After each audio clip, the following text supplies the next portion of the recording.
kok nggak naik-naik ya? Padahal harga komoditinya itu udah naik kenceng banget. Tapi kenapa harga sahamnya nggak naik? Katanya harga saham komoditi itu bakal sejajar dengan harga komoditinya. Kalau harga komoditi naik, pasti harga sahamnya juga ikut naik. Tapi kenapa kalau ini enggak ya? Kalian punya nggak sih saham CPO atau kalian galau? Wah, kebetulan banget nih. Di Mtrade tadi pagi kita udah bahas tentang kenapa CPO ini nggak naik, tapi harganya bisa naik kenceng oleh Coach Andre dan Miss Ellen. Tonton video ini sampai habis ya. Mau dapat bimbingan intensif belajar saham dan referensi? Bisa tanya jawab secara intensif? Yuk, daftar Mtrade sekarang di mtrade.id/whatsapp atau klik di bawah sini ya.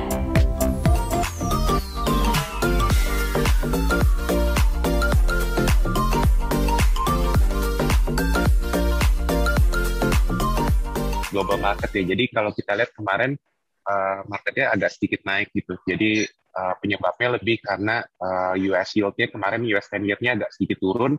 Kemudian data inflasi kan kemarin pas kita libur agak sedikit menurun ya dibandingkan dengan bulan sebelumnya. Jadi ekspektasi inflasi sedikit menurun, ketakutan tapering juga kelihatannya agak sedikit memudar ya. Walaupun sebenarnya kalau kita lihat in the long term memang tapering ini pasti akan terjadi ya sooner or later, kita nggak tahu. Tapi memang market pricing-nya di 2023 gitu. Kalau kita lihat dari valuasi dari US market memang udah agak tinggi ya.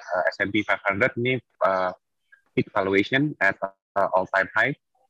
Nasdaq agak sedikit lebih rendah ya dibandingin S&P 500 gitu. Kemudian kalau on the commodity side yang agak notable sebenarnya adalah CPO ya. Jadi CPO naik 7% kemarin pas kita libur on the back of production Malaysia yang agak sedikit menurun karena datanya pas di MPOB tanggal 11. Sebenarnya untuk trading strateginya sih kalau kita lihat memang untuk CPO ini harga memang tinggi ya, cuman nggak tahu, saya sih ngeliatnya mau naik ke berapa lagi gitu, karena agak sedikit marginal ya, maksudnya kenaikan CPO price ini dibandingin dengan earnings gitu. Kalau kita lihat dari flow saham pun juga sebenarnya market kita naik kemarin, tapi saham CPO kan nggak naik ya, jadi agak sedikit laggard. Dan kemarin tadi pagi juga saya barusan ngobrol sama beberapa fund manager sih, mereka bilang nggak gitu tertarik dengan CPO ya. Jadi mungkin kalau teman-teman yang udah punya mungkin bisa untuk sedikit exit atau apa, karena saya nggak tahu, karena ketertarikan dari fund manager ini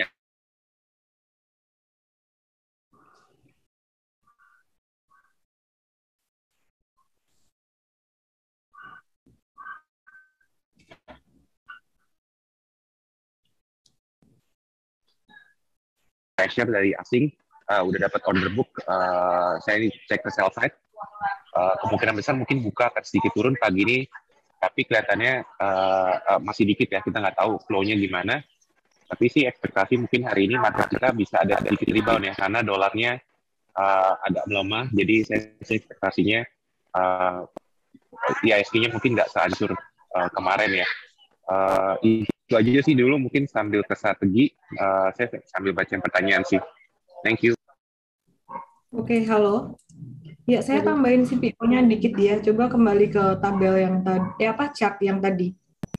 Saya setuju sih sama Pak Andre bahwa untuk CPO ini meskipun harga CPO-nya naik, tapi saham CPO tuh belum tentu ikut naik gitu. Jadi kalau misalkan nanti ada kenaikan, manfaatkan untuk exit aja. Itu dari tanggal 28 Mei. Dari 28 Mei itu perhatikan teman-teman itu mulai membentuk pattern inverse head and shoulders. 28 Mei itu di situ ya, sampai ke kanan semuanya ini. Nah, terus target head and shoulders-nya sendiri di angka berapa? Target dari head and shoulders-nya sendiri kalau kita hitung dari bottom pada 30 Juni sampai dengan high di 1163 itu kalau kita taruh satu arrow dan kemudian di copy paste ke resisten 4 breakout, sebenarnya targetnya bisa mencapai 1348, tapi kita jangan terlalu optimis dulu gitu. Nah, kemudian sebelum 1348 untuk CPO ini dia juga ada satu resisten cukup kuat di 1266. Jadi kalau misalkan CPO itu dia breakout dari 1165, dia bakalan bisa menuju ke 1266. Tapi ya sekali lagi ya, komoditas ini kan sekarang belum jadi satu sektor yang jadi favorit dari fund manager seperti yang tadi Pak Andre sempat tanyain juga ke teman-teman fund manager gitu. Nah, jadi kesimpulannya sekarang kalau misalkan benar-benar ada rally atau tarikan, pakai buat keluar dulu aja. Oke. Mau tahu jawabannya? Tonton selengkapnya di Morning Briefing Mtrade hari ini ya. Jadi, pengen dapat insight pasar sebelum pembukaan sesi 1 dan 2 setiap hari? Yuk, ikuti Morning dan Day Briefing setiap hari perdagangan ya.